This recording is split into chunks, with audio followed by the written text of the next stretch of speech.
America में 3 नवंबर को राष्ट्रपति पद के लिए चुनाव होना है। चुनाव प्रचार जोरों पर है और इस बीच डेमोक्रेटिक पार्टी के उम्मीदवार जो बाइडेन और रिपब्लिकन पार्टी के उम्मीदवार डोनाल्ड ट्रंप लगातार एक दूसरे पर हमला बोल रहे हैं। अब राष्ट्रपति ट्रंप ने जो बाइडेन को अमेरिका के इतिहास में सबसे खराब उम्मीदवार बताया है। उन्होंने कहा कि जो बाइडेन के जीतने का मतलब है चीन जीत गया। ट्रंप ने यह भी दावा किया है कि उनके पास इस बात के ठोस सबूत हैं कि बाइडेन चीन के लिए काम करते हैं और वो अमेरिकी लोगों को खतरे में डालेंगे। ट्रंप ने कहा कि ये सबसे अजीब रेस है। वो इतिहास के सबसे खराब राष्ट्रपति पद के उम्मीदवार के सामने खड़े हो रहे हैं। अगर वो हार गए तो उन पर और प्रेशर आ जाएगा। ट्रंप ने यह भी कहा कि लोगों के सामने चुनने का साफ विकल्प है। बाइडेन जीते तो मतलब साफ है कि चीन जीत गया, लेकिन हम जीते तो अमेरिका जीत गया।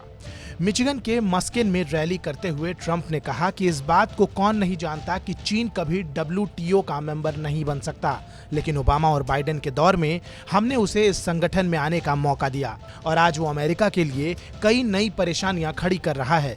बाइडेन ने कभी चीन की हरकतों का विरोध नहीं किया और ओबामा भी यही करते थे। ट्रंप ने कहा कि उनकी सरकार ने चीन के खिलाफ अब तक के इतिहास के सबसे सख्त कदम उठाए हैं। चीन ने जो महामारी फैलाई है उसके लिए चीन को अमेरिका कभी भी माफ नहीं करेगा। कोरोना वायरस के मुद्दे पर ट्रंप लगातार अपनी रैलियों में चीन पर हमला कर रहे हैं। फ्लोरिडा में रैली के दौरान ट्रंप ने कहा कि चीन ने हमारे देश के साथ जो किया है हम उसको भूलने वाले नहीं हैं और चीन को ये बात याद रखनी चाहिए।